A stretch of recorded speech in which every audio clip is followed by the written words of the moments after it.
আসসালামু আলাইকুম প্রিয় গাইস। আজকে আমাদের ফ্যাক্টরিতে ফায়ার ট্রেনিং দেওয়া হচ্ছে।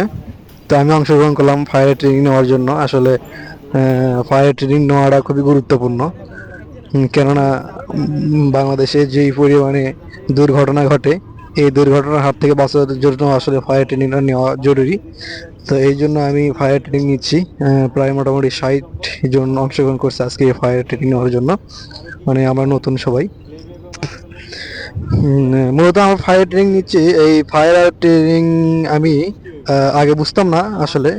ফায়ার ট্রেনিং নেওয়ার পরে বুঝতে পারলাম যে আসলে ফায়ার ট্রেনিংটা সবার জন্যই গুরুত্বপূর্ণ। প্রত্যেকটা ব্যক্তির জন্যই একটু গুরুত্বপূর্ণ একটা ট্রেনিং। এখানে ফায়ার ট্রেনিং আপনি নিলে আপনি নিজে তো বাঁচতে পারবেন এবং অন্যদেরও আপনি সেবা করতে পারবেন, বাঁচাইতে পারবেন। অনেক গুরুত্বপূর্ণ দুর্ঘটনা থেকে আপনি বাঁচাইতে পারবেন। এখানে শুধু আগুন যে নিভানো বা আগুনের হাত থেকে রক্ষা পাওয়া সেটা না, কিন্তু না। আপনি ফায়ার ট্রেনার নিলে রাস্তাঘাটে দুর্ঘটনা বলেন, আগুন লাগা বলেন, আপনার বিল্ডিং ধসে পড়া বলেন, আপনার যে কোনো মানুষ অ্যাক্সিডেন্ট দুর্ঘটনা করলে প্রত্যেকটা কাজে আপনি হেল্প করতে পারবেন মানুষের। নিজে তো সেফ থাকতে পারবেন এবং পাশাপাশি অন্যদেরও আপনি সেভ করতে পারবেন। এখানে অনেক কিছু জানার আছে, অনেক কিছু শেখার আছে। কিভাবে আপনি আগুন নিভাবেন, কিভাবে আগুনের অনুকূলে থাকতে হয়, কোন গ্যাস কোন কাজে ব্যবহৃত হয়। আসলে গ্যাস কিন্তু 4 প্রকার, 4 রকমের গ্যাস। আপনি কারেন্ট সার্কিট থেকে যে আগুনগুলো লাগে সেখানে এক গ্যাস ব্যবহার করতে পারবেন। এমনিতে সাধারণত আপনার যে আগুনগুলো লাগে সেখানে একটা গ্যাস ব্যবহার করতে পারবেন।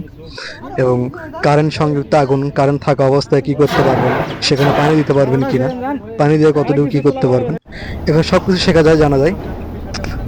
এখানে আসলে আমরা সেটাই শেখার চেষ্টা করলাম। মোটামুটি দেখলাম, ভেবে শিখলাম। সবাই এখানে দেখলাম প্র্যাকটিস করতেছে, ট্রেনিং করতেছে। তো মূলত এখন যে আমরা শেষ পর্বে চলে আসছি, যে এখানে পানি দেওয়া হচ্ছে, মানে পাইপ লাইনটা কীভাবে ধরতে হবে, কীভাবে পানি দিতে হবে আগুনের দিকে তাক করে, সেটা আসলে মূলত আমরা এখন এই যে শিখতেছি। এখানে আমাদের ট্রেনিং মাস্টার আছে, যিনি মিরপুর থেকে আসছেন। উনি অনেক অভিজ্ঞ একজন স্যার। ওনার থেকে আমরা ট্রেনিং নিচ্ছি, উনি আমাদেরকে শেখাইতেছে আসলে কীভাবে কী করতে হয়। উনি আসলে অনেক ভালো একজন স্যার। অনেক সুন্দরভাবে উনি আমাদেরকে প্র্যাকটিস করালেন, শেখাইলেন। আসলে আমি বলবো সবাই এটা শিখবেন, সবাই ট্রেনিংটা নেবেন, সবার জন্য গুরুত্বপূর্ণ। সবাই ভালো থাকবেন, সুস্থ থাকবেন। কেমন হলো কমেন্টে জানাবেন। ধন্যবাদ সবাই।